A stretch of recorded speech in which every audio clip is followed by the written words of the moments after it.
Hi, I'm Monica, and today I will be covering the pros and cons of North Carolina Community Health Center Association, Campbell University, Safe Child, Southlight, and Community Care of North Carolina.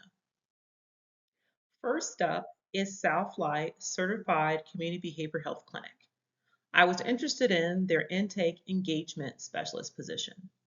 Some pros to working at Southlight is they have supportive and passionate coworkers, flexibility to work remote or 4-day work weeks, extensive paid trainings for CEUs, growth for advancement, and the work appears to give employees a sense of purpose.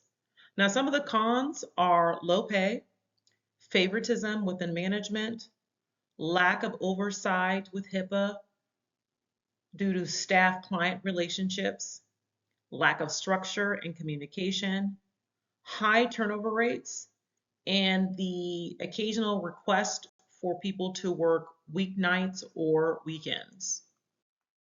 Next up is Community Care of North Carolina. I was interested in their Care Manager 1 non-clinical. Some of their pros are they have been in this space for more than 25 years. They have strong relationship with state government in regards to Medicaid and the healthcare systems.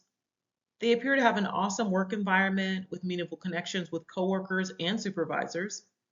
Their mission alignment is credible in both the public and nonprofit spaces, and remote work with flexibility for that work-life balance.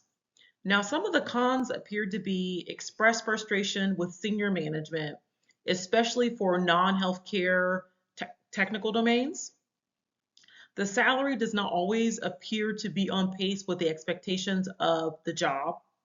There also appears to be some reports of limited advancement depending on what role you're in. And work policies may change frequently with little to no notice. Third on the list is Safe Child, and they are currently hiring for a program director. As we can see, the cons appear to outweigh the pros. The pros, however, are structure and policy enforcement, mission-driven culture, and impactful work. They offer great benefits and vacation time. The work environment is supportive, and there is a great work-life balance.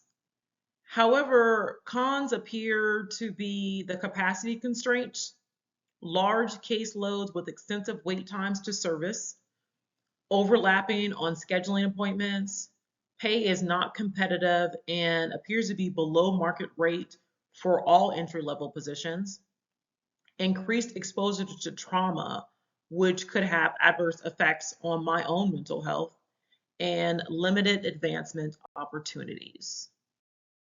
Next up is the Behavioral Health Program Coordinator for the North Carolina Community Healthcare Center and Association. Some of their pros are they offer peer learning workshops and strong training programs for their community partners.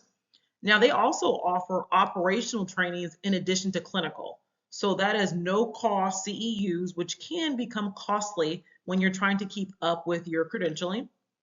There is positive feedback from community partners regarding member resolutions and an awesome benefits package, which includes paid community service hours. Now, they pay a maximum of 16 hours a year.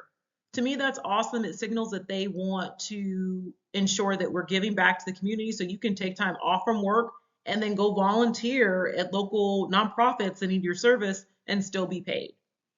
Some of the cons are centered around pay equity.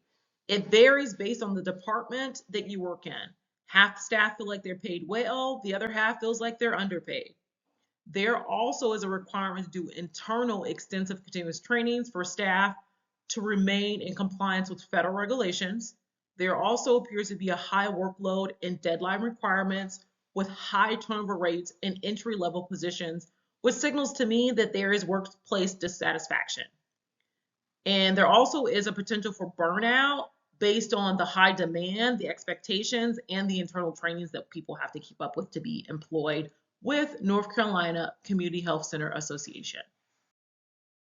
Bringing up the rear is Campbell University, who is hiring for a coordinator for advocacy and success quality improvement. Their pros and cons seem to be on level, with the pros being there tends to be a good work-life balance and decent amount of flexibility. Staff report they have supportive colleagues and a clear purpose around their work responsibilities. The company does a nice job integrating the community into the campus environment. And there is a strong sense of mission and purpose in the environment that gives staff a feeling of purpose as they work directly with the student body. The cons, though, are that there is low pay compared to similar higher ed institutions. It's difficult to get raises. There is limited advancement opportunities in forward-facing roles. So if you're professor, teacher assistant interest, it seems to be full stop there. There also is a lack of job security and high workloads, which kind of contradicts some of the feedback of having that work-life balance, but it could vary depending on the position that you work in. Thanks for joining me as I review the 5 companies and their pros and cons. Stay tuned for next week to figure out which one of these companies I ultimately decide to go with.